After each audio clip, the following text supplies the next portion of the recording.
여러분 안녕하십니까? NBS 뉴스 24입니다. 전국을 강타한 코로나19가 여전히 기승을 부리는 가운데 가축 전염병 발병 위험이 커지고 있어 긴장감이 고조되고 있습니다. 야생 멧돼지 사이에서 아프리카 돼지열병의 확산 사례가 계속해서 확인되고 있기 때문입니다. 네, 설상가상으로 지금보다 온도가 상승하는 봄과 여름철 매개동물의 이동이 활발해지면 사육 가축으로까지 확산될 가능성이 있어 방역 당국이 긴급 점검에 나섰습니다. 첫 소식 이유리 기자입니다. 아프리카 돼지열병, 즉 ASF 바이러스가 야생 멧돼지들 사이에서 끊임없이 검출되고 있는 가운데 정부가 방역의 고삐를 더욱 단단히 쥐었습니다. 사육가축에서는 일찍이 발병이 멈췄지만 경기도 파주와 연천, 강원도 철원과 화천 등 접경 지역의 야생 개체에서 ASF 바이러스가 5개월째 꾸준히 발견되고 있고 최근 1개월 새 급증하는 추세를 보이고 있기 때문입니다. 현재까지 발생 건수는 총 349건. 지난달 1일 이후에만 멧돼지 211마리가 양성 판정을 받아 전체의 60%를 차지합니다. 화천에서 발생한 138마리 중 75%를 차지하는 104마리도 지난달 이후에 발견됐습니다. 농림축산식품부는 ASF 오염 지역이 점차 확산되는 매우 엄중한 상황이라고 밝혔습니다. 야생 멧돼지의 동선이 동남쪽으로 향하고 있고 최근에는 경기 연천군 광역 울타리 인근 2.5km 떨어진 지점에서 야생 멧돼지 ASF 3건이 확인됐기 때문입니다. 특히 멧돼지 검출 지점 주변 물웅덩이와 토양, 포획 수색용 차량 장비, 멧돼지 분변 등에서도 30건의 바이러스가 검출됐습니다. 멧돼지에서 아프리카 돼지열병이 확산되는 매우 엄중한 상황입니다. 원래 DMZ나 민통선 쪽에서 많이 나왔거든요. 이게 밑으로 많이 내려온 거죠. 멧돼지 분변도 나오고 이게 되게 중요한 건데 바이러스가 이제 분변을 통해서 확산이 된다는 거잖아요. 분변을 사료 차량이 되든 아니면 양돈 농가가 되든 밟고 들어가면 그 농가에 터지는 거거든요. 문제는 다가오는 봄과 여름입니다. 기온이 점차 상승하면서 새나 곤충 등 매개동물의 활동이 활발해지기 때문에 사육돼지의 ASF가 재발병하거나 전국으로 확산될 우려가 있다고 농식품부는 설명했습니다. 이에 방역당국은 광역 울타리 자연경계 구간을 신속히 보강하고 대대적인 폐사체 수색과 포획으로 오염 원인 멧돼지 개체수를 최대한 제거하겠다고 밝혔습니다. 또 멧돼지 검출 지점 주변 토양, 물, 도로 등 오염 지역과 양동농장 주변 도로를 집중 소독하고 농장 입구에 생석회 벨트를 구축하기로 했습니다. 아울러 ASF를 옮길 수 있는 매개동물에 대한 조사도 진행할 계획입니다. 농가에는 조류 차단망과 같은 방역시설을 설치하고 손 씻기, 장화 갈아 신기 등 방역 기본 수칙을 반드시 준수해 차단 방역을 철저히 유지해달라고 당부했습니다. MBS 뉴스 이유리입니다. 코로나19의 여파로 외국인 계절 근로자 입국이 속속 연기되면서 농민들의 고민이 깊어지고 있다는 소식 얼마 전 저희 뉴스24에서 전해드린 바 있습니다. 이에 각 지자체에선 선제적인 자구책 마련에 나섰습니다. 보도에 김인경 기자입니다. 곧 농번기로 접어드는 농촌에 코로나19 사태로 일손 부족 우려가 커지고 있습니다. 올해 상반기 경상북도에 배정된 외국인 계절 근로자는 모두 765명입니다. 베트남, 필리핀, 캄보디아 국적 근로자가 대부분인데 당초 3월 예정이던 근로자들의 입국은 코로나19 탓에 5월 이후로 연기됐습니다. 발등에 불이 떨어진 농민들을 위해 도는 선제적 대응에 나섰습니다. 경북도는 다음 주부터 농촌 인력지원센터를 통해 가용 인력을 확보할 방침입니다. 일시적으로 일거리가 줄어든 건설 현장 근로자와 일부 자영업자 등 유휴 인력을 모집한 다음 일손 지원 요청이 오면 농가에 인력을 배정한다는 계획입니다. 인력풀을 관리하고 농가와 연결해주는 이른바 매칭 사업입니다. 서로가 윈윈하는 방향이죠. 일시적 실업자도 약간의 경제적인 도움도 되고 이익도 되고 농가에서는 또 필요한 인력을 외국인 근로자 대신에 도입을 해서 활용하니까 서로가 약간의 큰 도움이 안 되겠나 이렇게 생각합니다. 충청북도 역시 올해 1,004명의 외국인 계절 근로자를 받을 계획이었지만 베트남 근로자 548명은 모두 한국 입국이 금지됐습니다.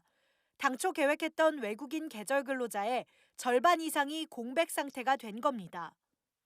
충북도는 도청에 농촌 인력 지원 상황실을 설치하고 지자체별로 인력 수요를 파악해 대응할 계획입니다. 또 영농 노동력을 줄일 수 있는 방안을 강구해 도 차원에서 총력 지원에 나설 방침입니다. 영농기션에 토양계량장 공동 살포단 구성해가지고 운영을 하고요. 모짜리뱅크에서 이제 본담 나갔을 때 한 육묘 상자 작년보다 늘려가지고 생산해가지고 노동력 절감시킬 수 있는 방법 여러 가지로다가 좀 고민하고 있어요. 전라북도 역시 상반기에 배정된 외국인 계절 근로자 255명 모두 입국이 지연되는 바람에 농촌 일손 조달에 큰 차질이 빚어졌습니다. 전북도는 기존에 입국한 외국인의 취업 활동을 허가해 줄 것을 법무부에 건의하는 한편 일손이 필요한 농가 수요를 조사하고 있습니다. 각 도 관계자들은 현재로서는 농촌 인력지원센터를 최대한 가동하는 게 최선의 선택이라고 입을 모읍니다. 전라남도는 코로나19 확산을 막고자 가축시장과 여성농업인센터 등을 모두 휴장 또는 폐쇄한 것과 달리 농촌 인력지원센터에 대해선 휴관을 보류했습니다. 농촌에는 지금 농분기철로 돌아오고 영농 준비를 하려면 일을 해야 되잖아요. 방역을 더 강화함으로써 휴관을 대신한 거예요. 이처럼 각 지자체가 자구 노력에 나서고는 있지만 현장에선 본격 영농철인 4, 5월이 되면 일손 부족 문제가 심각하게 대두될 것이란 우려의 목소리가 커지고 있습니다. NBS 뉴스 김인경입니다. 정부가 2019년산 공공비축용 산물벼 8만 톤을 이달 중으로 전량 인수하겠다고 밝혔습니다. 코로나19로 인한 소비 부진 등으로 약보합세를 면치 못하는 산지 쌀값을 잡기 위해 가격 지지 방안을 선제적으로 마련한 겁니다. 강창호 기자가 보도합니다. 농림축산식품부는 2019년산 공공비축용 산물벼 8만 231톤 전량을 16일부터 정부 양곡 창고로 조기 이관한다고 발표했습니다. 이번 결정은 예년에 비해 매우 빠르다는 평가를 받습니다. 일반적으로 공공매입 산물벼 인수는 4월에서 7월경에 실시했기 때문입니다.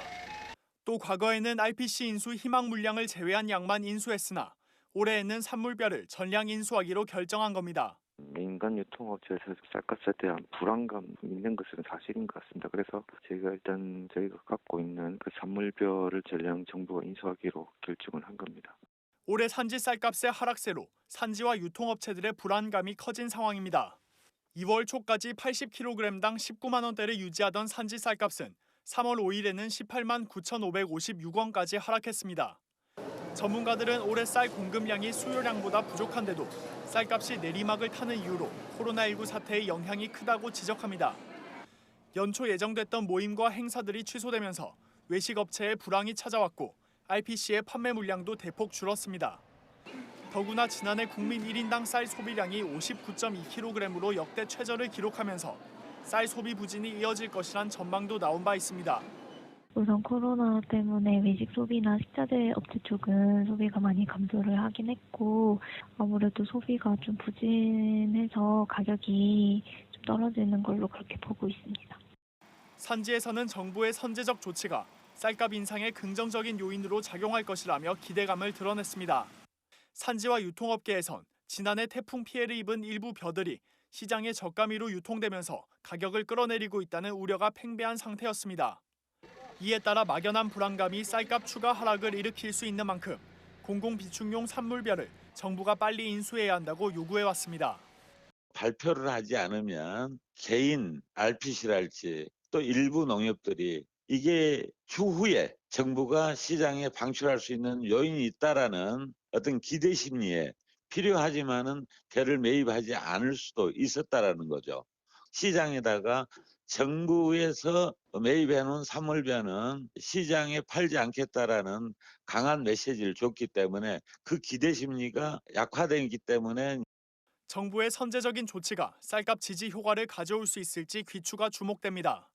MBS 뉴스 강창호입니다. 따뜻한 날씨가 계속되다가 기온이 뚝 떨어지면 농작물이 잘 적응하지 못해 냉해와 같은 저온 피해가 발생하기 쉽습니다.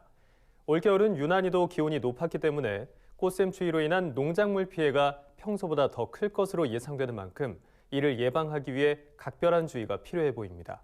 남수지 기자가 전합니다. 본격적인 농사철을 앞두고 농촌진흥청이 꽃샘추위로 인한 농작물 저온 피해를 줄이기 위해 사전 예방을 당부했습니다. 해마다 꽃샘추위로 인한 농작물 피해가 있었지만 올겨울은 유난히 따뜻한 날씨로 인해 생육 재생기가 평년보다 빨라 꽃샘추위가 올 경우 큰 피해가 날 수 있기 때문입니다. 실제로 2018년의 경우 갑작스러운 기온 저하로 과수와 노지 채소의 저온 피해가 발생해 정부가 농작물 피해 복구에 1,020억 원을 지원하기도 했습니다. 농작물의 저온 피해를 최소화하기 위해서는 먼저 시설에서 재배되는 오이와 고추 모종 등은 하우스 내의 온도가 10도 이하로 내려가지 않도록 관리해야 합니다. 특히 딸기의 경우 낮에는 온도를 적정 수준으로 유지하기 위해 환기를 주기적으로 하고 밤에는 온도가 5도 이하로 떨어지지 않도록 보온 관리를 해줘야 합니다.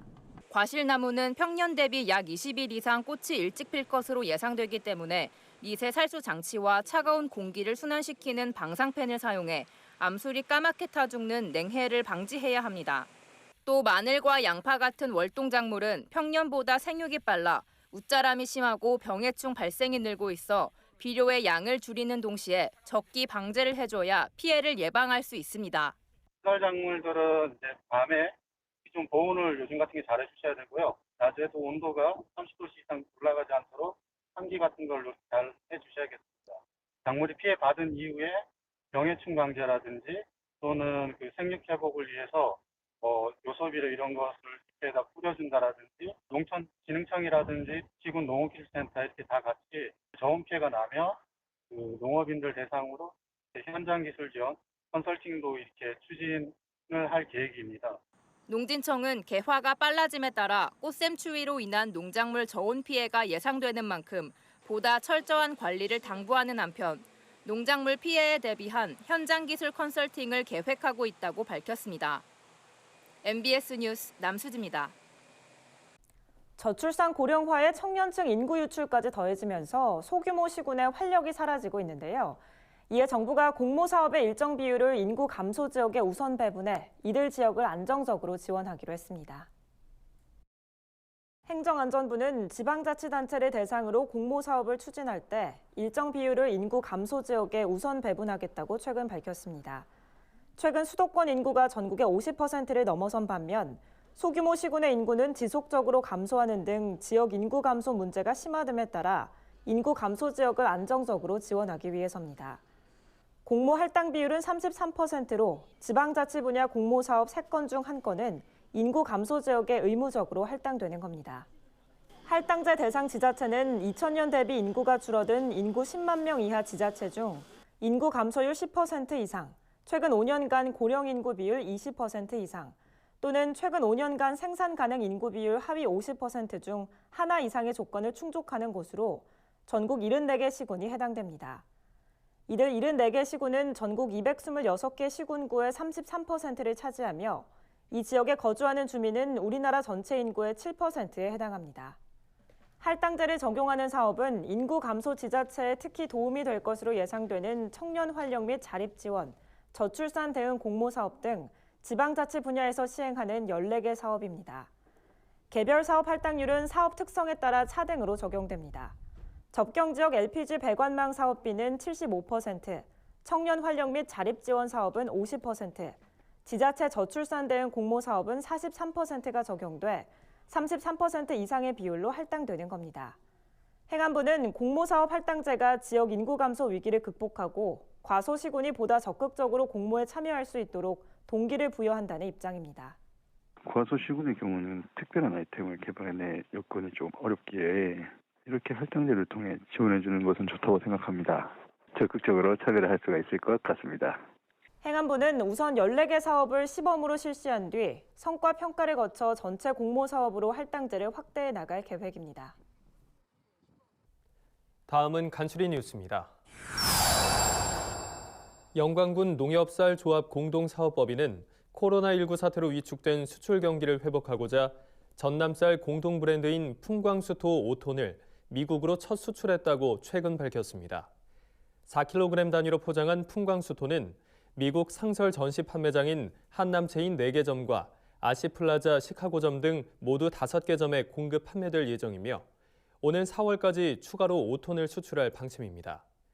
영광군 농협쌀 조공법인은 풍광수토가 미국 시장에서도 인기를 끌 것으로 기대하고 있습니다. 경상남도가 올해 가축질병치료보험 지원사업 대상지를 지난해 시범 운영한 합천군을 비롯해 창원시와 함안군까지 확대 운영합니다. 가입 대상은 이표 번호가 부착된 소로, 가입 희망 농가는 NH농협 손해보험을 통해 보험료의 20%만 납부하고 가입하면 됩니다. 단 사육하는 전체 마리수를 대상으로 가입해야 합니다. 도 관계자는 가축질병의 적기 치료를 통해 경제적 손실 경감 및 소득 안정에 기여할 것으로 기대한다며 가축질병 치료보험 가입을 적극적으로 지도해 나갈 계획이라고 밝혔습니다.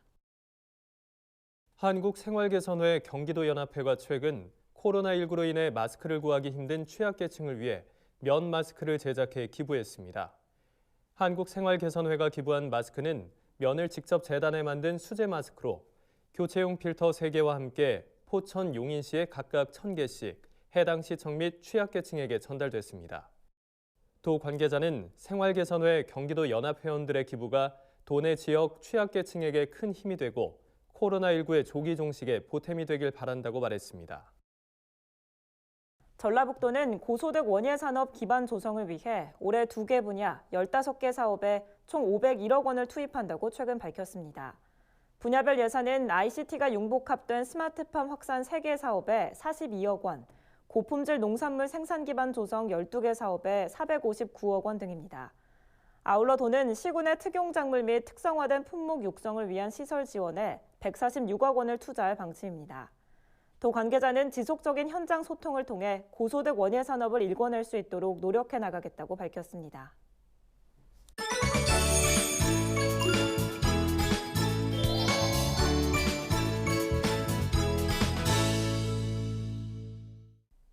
우리 농산물의 숨은 효능과 건강 정보를 전해드리는 건강톡톡 알고 먹는 우리 농산물 시간입니다. 면역력은 우리 몸이 외부의 공격, 즉 세균이나 바이러스로부터 이겨내는 힘입니다. 최근 코로나19로 인해 면역력 강화가 화두가 되면서 다시 주목을 받는 식재료가 있는데요. 바로 마늘입니다. 오늘 건강톡톡에서는 면역력 강화에 탁월한 효과가 있는 마늘에 대해 현장에 나가 있는 권소환 기자가 자세히 알려드립니다. 네, 최근 어느 때보다 면역력 강화 식품에 대한 관심이 높아지고 있는데요. 오늘은 강력한 살균 작용과 항균 작용 때문에 대표적인 면역력 강화 식품으로 꼽히는 마늘에 대해 알아봅니다. 면역력을 높여야 또 이렇게 코로나에게도 강한 것 같아서 면역력에 마늘이 좋다 그래서 마늘도 많이 먹고 그래요. 미국 타임즈에서 선정한 10대 건강식품 마늘. 미국 국립암연구소에서 발표한 건강한 몸을 유지하는 디자이너 푸드 피라미드의 최상위를 차지하는 것도 마늘입니다. 동의보감에서도 마늘은 전염병을 예방하고 해충을 죽인다고 설명하고 있습니다. 바로 마늘에 들어있는 강력한 항균 물질인 알리신과 스코르진 성분 때문인데요. 미국의 시사주간지 타임은 마늘에 들어있는 알리신과 스코르진 성분이 페니실린보다 강한 항생 물질이라 소개하고 식중독과 결핵, 티푸스 등의 질병을 퍼뜨리는 미생물에 대응력이 높다고 밝혔습니다. 실제로 냄새의 주범이 되는 알리신 같은 경우에는요, 살균, 항균을 하는 핵심 성분 중에 하나입니다. 알리신은 면역력을 높이는 데는 탁월하지만 위벽을 자극하기 때문에 하루에 2쪽 내지는 3쪽 이내로 섭취하는 것이 좋습니다. 마늘 품종은 크게 난지형과 한지형으로 나뉩니다. 보통 5월 말에서 6월 초에 수확하는 난지형 마늘은 알이 크고 쪽수가 많은 것이 특징입니다. 매운맛이 다소 강해 양념류보단 생으로 먹거나 장아찌류로 많이 쓰입니다. 반면 6월 중하순경 수확하는 한지형 마늘은 6에서 8알로 쪽수가 작고 저장성이 좋아 오래 두고 먹을 수 있기 때문에 김장김치나 찌개용으로 적합합니다. 마늘은 면역력을 높이는 비타민 B1의 흡수를 돕는데요. 비타민 B1은 버섯에 많이 함유되어 있기 때문에 버섯과 마늘을 함께 먹으면 더욱 영양가 있게 드실 수 있습니다. 이번에는 마늘 버섯 볶음 만드는 법을 소개합니다. 표고는 밑동을 떼고 납작하게 썰고 마늘과 대파는 어슷 썰어 준비합니다. 식용유를 두르고 마늘을 넣고 볶다가 노릇해지면 참기름을 넣고 다시 볶아줍니다. 버섯 숨이 죽으면 대파를 넣고 알맞게 볶은 뒤 들깨가루와 소금으로 간을 맞추면 맛있는 마늘 버섯 볶음이 완성됩니다. 마늘은 기본 양념 채소라서 대량으로 구매하는 경우가 많은데요. 통으로 보관하실 때는 밀폐 용기에 설탕을 깔고 키친타올을 올린 후 깐마늘 등을 얹어 보관하면 오랫동안 신선하게 드실 수 있습니다. 지금까지 건강톡톡 알고 먹는 우리 농산물이었습니다. 앞서 전해드렸습니다만 요즘 농촌에서는 코로나19 사태 한편으로 가축 전염병 발병에 대한 걱정이 많습니다. 네, 가축 전염병 차단을 위해 정부의 촘촘한 방역 대책과 더불어 농가에 보다 철저한 방역 노력이 필요해 보입니다. NBS 뉴스 24 마칩니다. 함께해 주신 여러분 고맙습니다.